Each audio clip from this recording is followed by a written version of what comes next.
마켓 시그널 잡아보겠습니다. 월요일 토마토 투자클럽 김동현 전문가입니다. 전문가님 어서 오십시오. 네, 안녕하세요. 안녕하세요. 자, 미국의 경제 지표 예상 밖의 서프라이즈로 다시 한번 또 여러 논란들 나오고 있고요. 연준 위원들도 이를 또 의식하면서 매파적인 발언들을 이어나갑니다. 그래도 우리 시장, 미국장 모두 박스권을 잘 지키고 있는 모습이고요. 그리고 달러 인덱스 같은 경우도 사실 뭐 고점을 뚫어내지는 않고 104달러선 아래에서 움직이잖아요. 시장 네. 어떤 시그널 보내고 있을까요?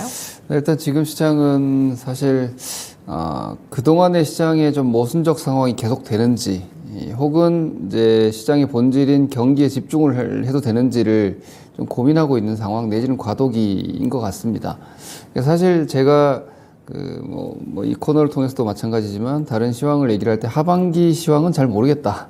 하반기 가서 보자 이런 이야기를 많이 하고 있거든요. 네. 그런 이유가 사실 궤적을 코로나 팬데믹 이후에 금융위기 이후에 비전통적인 유동성 공급을 해왔지만 코로나 팬데믹 시점에서 거의 천문학적 수준의 유동성 공급을 했고 그렇게 비정상적인 유동성 공급을 계속할 수는 없기 때문에 코로나 팬데믹 완화와 함께 그 유동성을 회수하는 과정에서 자연스럽게 인플레이션과 함께 리세션을 걱정을 했던 상황인데 여러 가지 이건 미국의 이민자 정책이라든지 이런 것들도 있고요. IRA 법안도 있고 하다 보니 말도 안 되는 유동성을 회수하는 과정임에도 불구하고 노랜딩이라는 얘기가 나올 정도로 사실 미국 경제 상당히 견고합니다. 근데 과거에 지금 비관론의 근간은 사실 이런 거거든요. 5%를 넘는 미국의 잠재 성장률이 2%대이기 때문에 5%가 넘는 금리를 오래 유지하는데 이게 과연 설령 미국이 아니더라 글로벌 시장에서도 우리나라 같은 경우는 지금 상당히 힘들기 때문에 이게 과연 무난하게 지나갈 수 있느냐.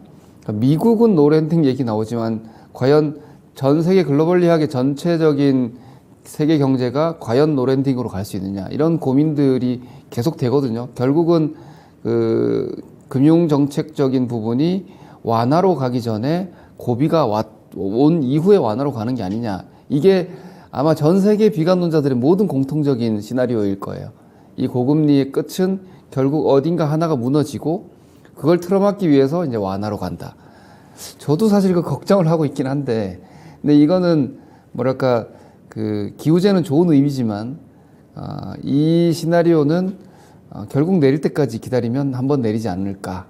사실 비관론자들이 다 그렇게 지금 얘기를 하고 있는 건데 우리 개인 투자자들이 그렇게 갈 수는 없고요. 주식 투자자가.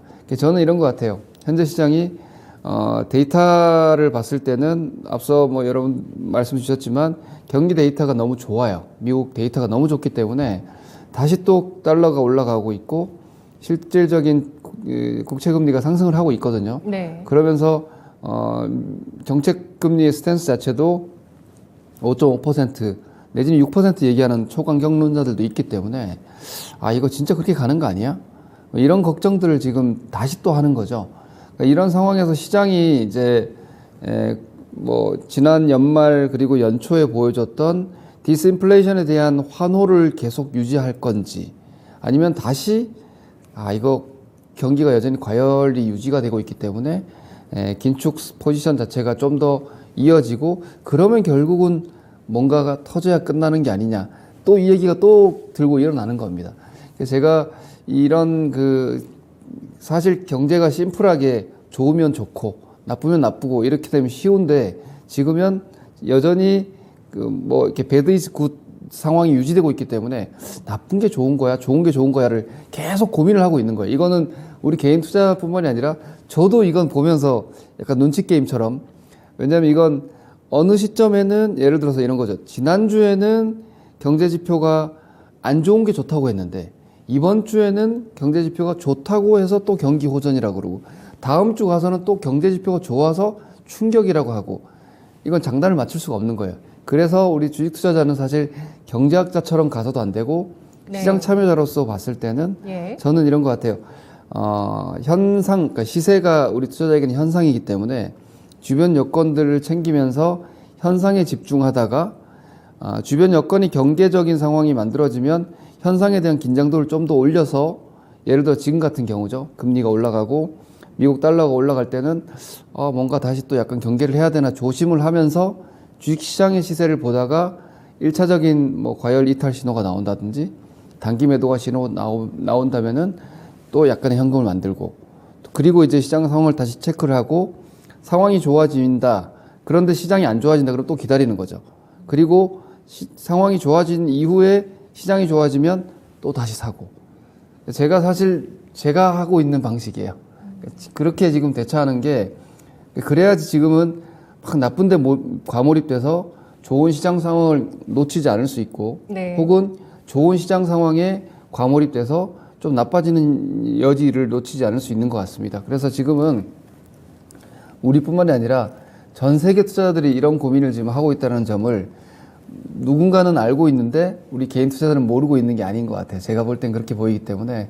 그래서 이런 시장의 어떤 균형감 자체를 같이 좀 가지고 가시는 게 필요한 것 같다라는 점을 먼저 말씀드리고, 이번 주에 시황을 해야지 뭔가 여러분들이 전략적으로 좀 이해가 되실 것 같아서요. 이 말씀 좀 먼저 드리겠습니다. 이번 주는 일단 뭐 별 내용은 없는데, 이제 FOMC 회의록은 우왕좌왕하고 있기 때문에 아마 FOMC 회의록에 따라서, 그리고 수요일, 목요일, 금요일 밤까지 연준 이사들의 또 인터뷰들이 있더라고요. 네. 이런 부분들에 따라서 3월 22일 FOMC가 다가갈수록 다시 또 정책적인 스트레스는 조금씩 생길 수 있기 때문에 이 부분은 좀 주의하는 정도로 보시면 될 것 같고, 우리나라 한은 금통위가 있는데 그 한은 총재가 이런 얘기를 했죠. 정권에는 독립적이다.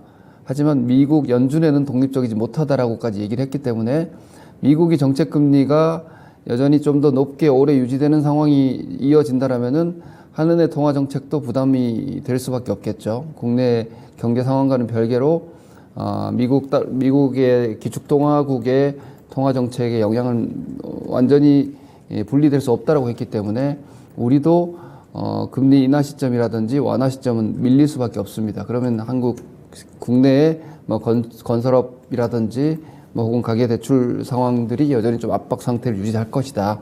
이런 점들은 좀 부담이 될 수 있을 것 같습니다.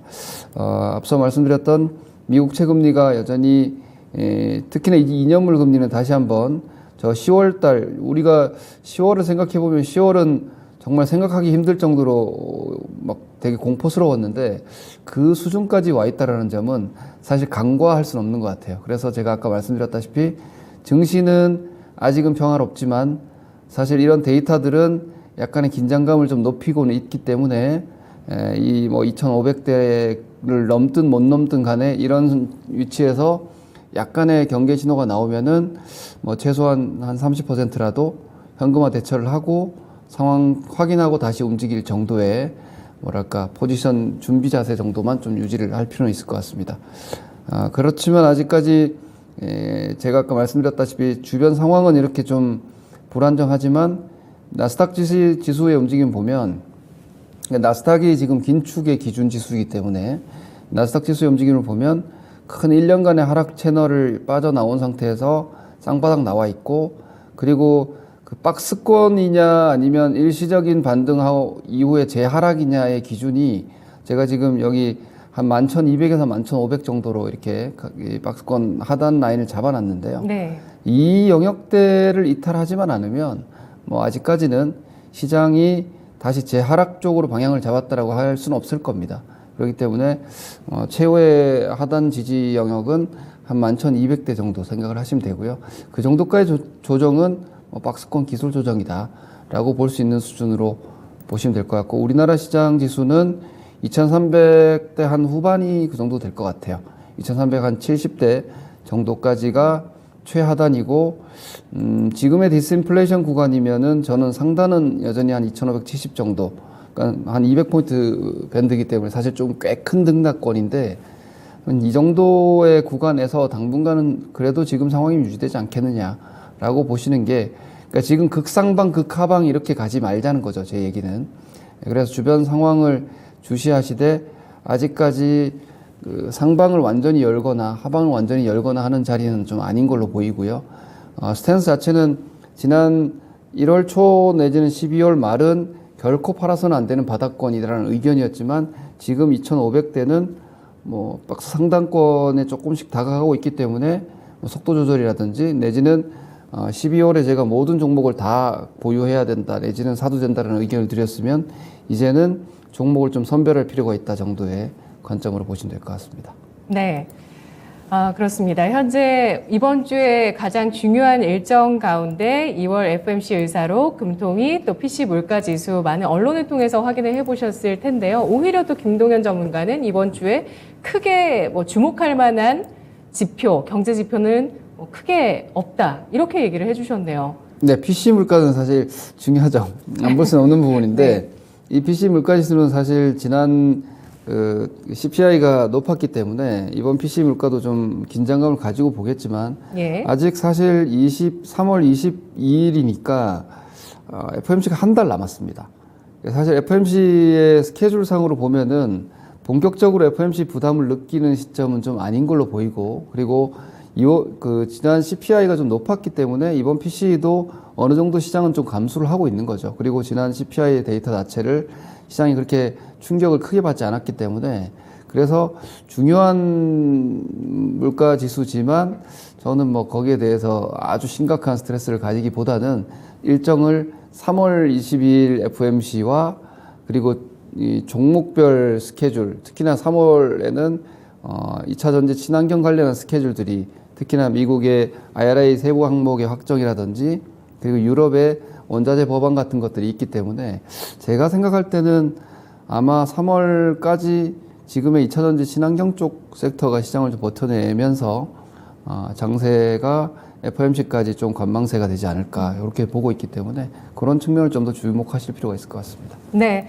다시 한번 지난해 연말에 시장을 사로잡았었던 환율, 금리, 경기 등등에 대한 이슈가 시장에 대한 영향을 주고 있는 상황이지만 어느 한쪽으로 낙관이나 비관으로 과몰입하는 것은 좋지 않은 구간이다라고 보고 있습니다. 다만 환율적인 차원에서는 일단 좀 부담 요소가 나올 때마다 그래도 현금 비중 늘리는 게 좋겠다고 하셨는데요. 엔달러 환율 동향은 최근 어떻게 보실까요? 네, 제가 지금 제일 주목하는 부분이 사실 지금 저도 주식시장에 오래 머무르면서 유동성을 이렇게 강하게 긴축을 했는데 이렇게 평화롭게 지나간다고? 라는 의구심을 저도 사실은 가지고 있습니다. 왜냐하면 제가 그동안 주식시장에 몸담았던 시간 동안 이렇게 금리를 인상했던 사이클에는 항상 금융위기도 있었고 여러 가지 문제들 제가 항상 이야기할 때 금리를 시장에 돈을 풀고 나면 그 구간에서 빌딩을 지어야 끝난다. 그래서 시장이 불나면 제가 빌딩 거기에 만들어져야지 술리다. 이렇게 말씀을 드리는데 네. 지금처럼 이렇게 돈을 회수하고 나면 분명히 어딘가 무너지는 게 맞는 거거든요. 왜냐하면 이건 무너지라고 돈을 던지는 거니까. 그러니까 수요 파괴가 만들어지게끔 유도하는 거기 때문에 너무나 평화로워서 보통 보면은 이게 미국보다는 주변에서 흔들렸던 경우가 많은데 과거 대공황 이후에는 저는 취약한 부분들을 많이 찾고 있는데 일본이 지금 YCC를 과연 버틸 수 있을까? 미국이 금리 인하를 올해 만약에 하지 않는다면 올해 연내로 이 YCC를 계속 버텨야 되는데 그게 가능할까? 최근에 일본의 외화 자산들이 줄고 있는 걸 확인하고 있기 때문에 일본일까? 중국일까? 여러 가지 살피고 있는데 사실 저 터키나 이런 건 글로벌 시장 크게 영향을 끼치지 않고요. 그리고 그렇다면은 큰 임팩트가 사실 일본 쪽에서 문제가 생기면 가장 크지 않을까. 내지는 중국인데 중국은 아직까지 그럴 여지는 없을 것 같고. 그래서 엔달러 환율이 변동성이 엄청나게 컸기 때문에 이 140 이상으로 만약에 엔달러 환율이 다시 올라간다면 이건 강력한 위험 신호가 될 것 같습니다. 예. 그래서 현재로서 저는 엔달러 환율이 좀 더 강하게 올라간다면 시장은 상승할 수 없다. 기본적으로 그렇게 보고 있기 때문에 엔달러 환율이 우리 환율에도 영향을 줄 수밖에 없고 이게 글로벌 자산 시장에 상당히 큰 아젠다가 될 수 있기 때문에 엔달러 환율의 140엔 그리고 제가 늘 보여드리는 하이드 스프레드나 이런 미국 내의 위험 데이터 신호들 이런 것들 위주로 보시면 혹여 있을지 모르는 큰 충격은 그래도 초동기에 체크하고 대응할 수 있지 않나라는 관점에서 뭐라도 보자라는 의견을 드린다면은 지금은 엔달러 환율 정도가 우리 개인 투자분들도 쉽게 모니터링 할 수 있기 때문에 이런 부분 보시면 될 것 같습니다. 알겠습니다. 엔화 약세가 엔달러 기준으로 140엔선까지 돌파한다면 시장의 위험 시그널 될 수 있다는 점 알아봤습니다. 오늘 장 놓치지 말아야 할 마켓 시그널로 전략 정리해 볼까요? 네, 일단 이제 종목들의 좀 더 제가 지금 말씀드린 요지를 쭉 정리를 하면 시장 지수는 좀 내렸다 올라갔다 할 수 있는데 네. 중요한 건 여기서 이제 저는 기본적으로는 아직 박스권이라고 보고 있기 때문에 박스권에서 사실 2월 달부터는 이제 차별화가 시작됐습니다. 그림을 하나 보시면 지금 에코프로 BM과 제가 셀트리온을 준비를 좀 했는데 이 두 종목의 움직임을 보시면 시장 지수가 지금 2,400대에서 갇혀 있는데 에코프로는 위쪽이 완전히 열려버렸습니다. 이 종목을 보면서 박스권 대처를 하는 것은 불가능하죠. 그냥 완전히 대상승에 가까운 그림을 하고 있고요. 그 셀트리온 같은 경우에는 보시다시피 10월 저점을 지금 깨고 있습니다. 이건 지난 9월 말 10월 저점이 우리 시장 2,100대였던 걸 감안하면 이런 셀트리온 같은 종목은 지금 시장 2,100 이하까지 내려가고 있는 겁니다. 이런 기준을 여러분들이 시장에서 실전적으로 접목을 하면은 이렇게 되는 겁니다. 시장보다 약한 종목을 저가에 매수하는 게 아닙니다. 절대로 그렇게 하시면 안 됩니다. 역으로 시장은 상승하지 못하는데 상승하는 종목을 주로 공략을 하셔야 되고요. 시장이 버텨내고 있는데 버티지 못하는 종목은 오히려 매도해야 됩니다. 이런 측면에서의 계좌 컨트롤이 여전히 이번 주에도 좀 중요하지 않을까라고 보고 있습니다. 그래서 저는 일단 2차전지 위주의 주도주군, 예를 들어 앞서 언급드린 에코프로 같은 종목을 지금 공략하는 건 무리입니다만 여러 관련 종목들이 아직 순환매 여력이 있는 종목들이 있는 것 같고요. 그리고 셀 종목들도 아직 좀 여유가 있어 보이고 더불어서 태양광 풍력 같은 종목들로의 순환매도 3월에 스케줄 앞두고 좀 볼 수 있기 때문에 그리고 최근에 포스코도 그렇고 여러 가지 화학주들도 지금 다 2차 전지와 연동되는 기업들입니다. 그래서 친환경 관련한 사업이 지금 시대의 요인이고 시장이 가장 주도적인 움직임이기 때문에 박스권에서 우리 개인 투자자분들이 가장 많이 하는 실수가 시장이 안 움직이는데 많이 올라간 거 두려워하고 떨어지는 걸 자꾸 사시는데 그거 절대로 하시면 안 된다는 거 이번 주에 다시 한 번 더 주의하시면서 만약 그런 강한 종목을 쫓아가는 게 부담스러우시다면 최소한 떨어지는 종목을 사지 않는데 좀 주의할 필요가 있다 이렇게 좀 말씀드리겠습니다. 네, 알겠습니다. 그리고 또 말씀을 생략해 주셨지만 하반기 이후로 봤을 때 반도체 SOC 계속 네, 장기 관심권에 사이클에 가깝기 때문에 예. 중장기 투자하시는 분들은 사실 속 편하게 하시고자 하면 반도체와 산업재 SOC 쪽을 내려올 때마다 사서 모으신다면 하반기에 무슨 일이 있던 간에 버텨도 된다고 보고 있습니다. 네, 알겠습니다. 오늘 시장을 바라보는 관점 또 종목에 접근한 팁까지 김동현 전문가와 알아봤습니다. 고맙습니다. 네, 고맙습니다.